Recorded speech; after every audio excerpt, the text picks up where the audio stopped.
Mr. Jeff Bezos was on the list. President Trump was on the list.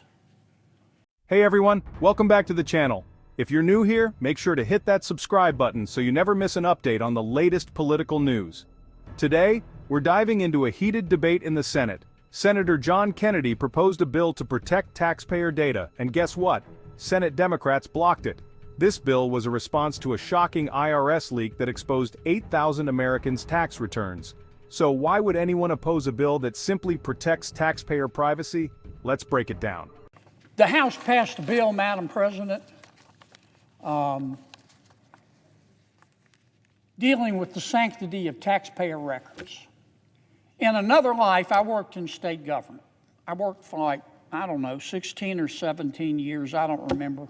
It went by in a flash, as state treasurer, which was an elected position.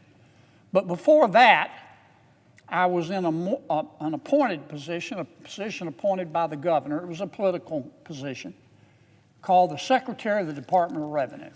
And that was a fancy title for tax collector. I was the state's tax collector for, 3.5 years, until I left the position to go run for state treasurer. And one of the things I learned was the sanctity of people's income taxes. I mean, I'm sure there's some documents that are more private, maybe our medical records, but they're not that much more private to us and precious to us than our tax records. You know, and we had this at the Louisiana Department of Revenue, where I worked. We had a hard and fast rule, and every employee knew it, and they respected it, by God. If you leaked somebody's tax returns, we would chase you like you stole Thanksgiving, and we would punish you, and we would not only fire you, but we'd prosecute you if we had to. And so consequently, we had almost no leaks, none. I wish I could say that for the IRS. Through the years, they've had a bunch of leaks. And I don't want to overstate it, but they have. And not that long ago, back in 2019, they had a leak. It actually came from a vendor that was working for the IRS. And by the way, the sanctity of those tax returns and the importance to protect them also applies to contractors for the tax agency. But anyway, one of the vendors for the Internal Revenue Service leaked 8,000 tax returns. 8,000. Not 80, not 800, 8,000 tax returns. And they gave these tax returns to a media organization. And the person who leaked it, he didn't do it because he was trying to show tax fraud. He did it to try to embarrass the people. A lot of them were really wealthy, and he wanted to embarrass them. It just out of the meanness of it in his heart. Some very famous people. I think Mr. Jeff Bezos was on the list. President Trump was on the list. But if you looked at this list was as long as King Kong's arm. You could stack this list here and paint that ceiling. 8,000. 8,000. And it embarrassed a lot of people. And it would have embarrassed you if your name was all over the internet with your personal information and your home address and your signature. It was just wrong. And it took years for the IRS to track this down. We kept pushing them and raising fresh hell and saying, this is not right. Well, I don't think they did it on their own. I think they got outside help, and they finally caught this person. And you know what his penalty was? He got 5 years. and they fined him $5,000. I just don't think that's enough of a deterrent. I don't.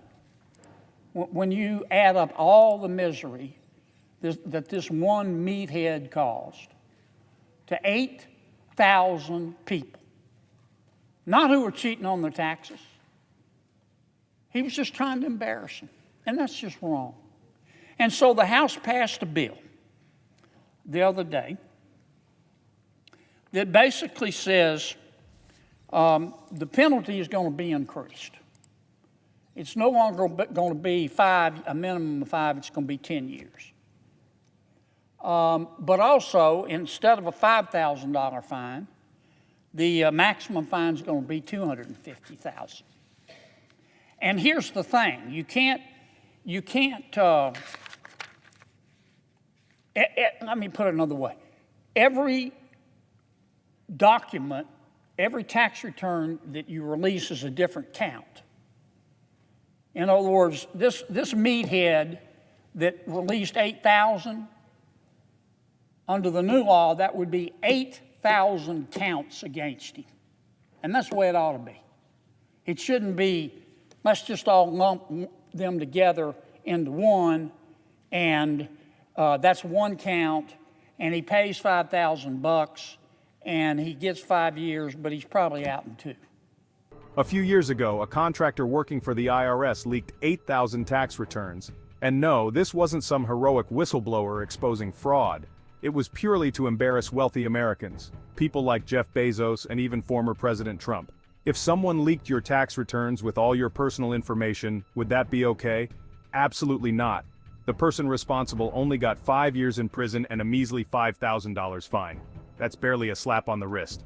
Senator Kennedy's bill aimed to increase penalties for leaking taxpayer data. Instead of 5 years in prison, the minimum sentence would be 10 years. Instead of a $5,000 fine, the maximum penalty would be $250,000. And here's the kicker: each leaked tax return would count as a separate offense. That means if you leak 8,000 tax returns, you face 8,000 charges, which is exactly how it should be. The House of Representatives passed this bill with bipartisan support, so you'd think the Senate would do the same, right? That's just not right, folks. And what you allow is what will continue. And I don't hate anybody. I don't hate anybody. And I don't know this meathead who did this. And in my heart, I don't hate him. But what he did was wrong.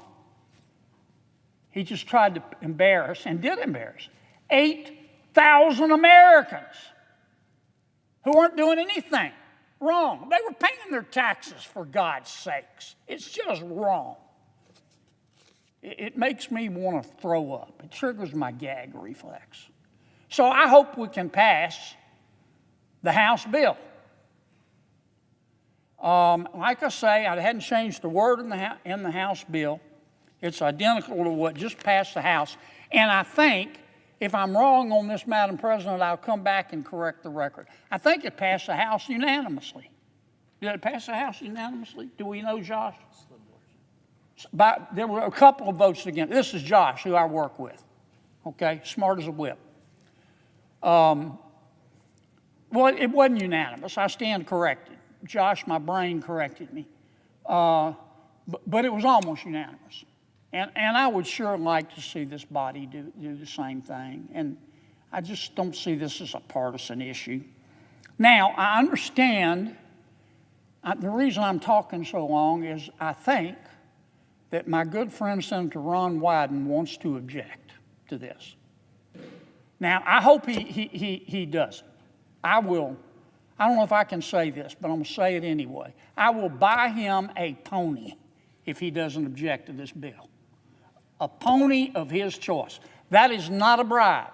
I like Ron Wyden so much, I would buy him a pony of his choice anyway. But I will, if he won't object to this bill, I'll buy him a pony, okay? Because this is a good piece of legislation. And I don't want to do this behind his back, so I don't see Ron here.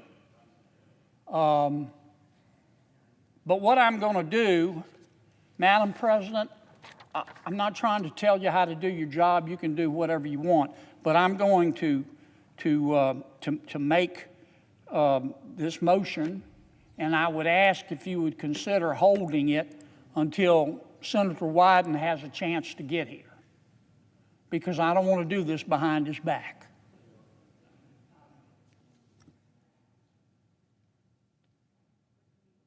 I see the parliamentarian is unhappy. From Louisiana is recognizing that fact, yes. I'll buy her a pony too. Well, when Kennedy brought this bill to the Senate, he expected it to pass easily. After all, who would oppose protecting taxpayers from having their personal information exposed? But Senate Democrats blocked it. One of the main voices against it? Senator Ron Wyden. The bill was stalled, leaving taxpayers vulnerable. That, Ask for a quorum call. You can do that, and we're just hitting pause. Okay, let me go to Plan B. What I'll do is I want to hit pause, because I don't want to do this behind Ron's back. I want me to hit pause, and I ask that we go into a quorum call. And when Ron gets here, I would ask to be recognized so I can assert my motion. And Ron can agree with my splendid bill, and then we'll go pick out a pony. So I suggest the absence. without objection, the senator will be recognized suggest the after, absence of a quorum. and without objection, the absence of a quorum is noted. The clerk will call the roll. Okay? Ms. Baldwin. The senator from Louisiana, Madam President, I ask that the quorum call be suspended. without objection. Madam President, The senator from Louisiana. thank you, Madam President. Madam President, my friend Senator Wyden is here, so I would like to proceed. I'm sorry he missed my speech. It would have given him goosebumps if he had been here to listen to it, but maybe y'all can tell him about it, and I hope he'll find it convincing.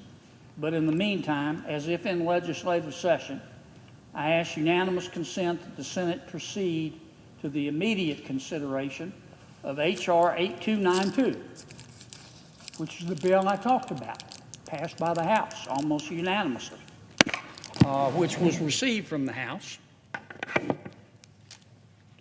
They couldn't hear me? Let me start over. All right, Madam President, I'm sorry, I didn't have my mic on. You recognize my request we suspend the quorum? Without objection. Okay. Senator Wyden is here. I thank him for coming out. I hope he heard my speech. I hope he was persuaded. I know him to be a reasonable man. So I took my best shot. So I'm going to go ahead and make my motion now that he is here. As if in legislative session, I ask unanimous consent that the Senate proceed to the immediate consideration of H.R. 8292. That's the bill I talked about that was passed almost unanimously by the House. That bill has been received from the House, and I further ask, Madam President, that the bill be considered read a third time and passed, and the motion to reconsider be considered, made, and laid upon the table. Is there objection? Reserving the right to object, Madam President. The senator from Oregon. Madam President, Senator from Louisiana.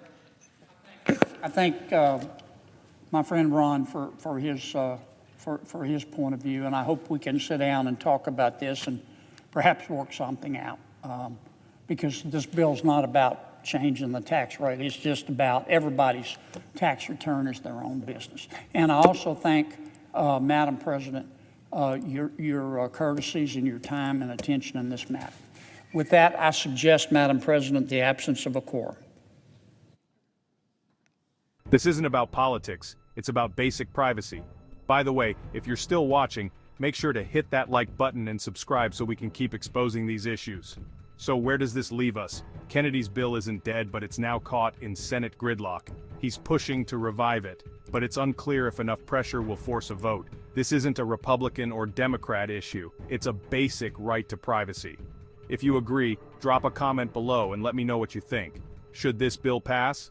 And don't forget to subscribe for more updates. Thanks for watching, and I'll see you in the next one.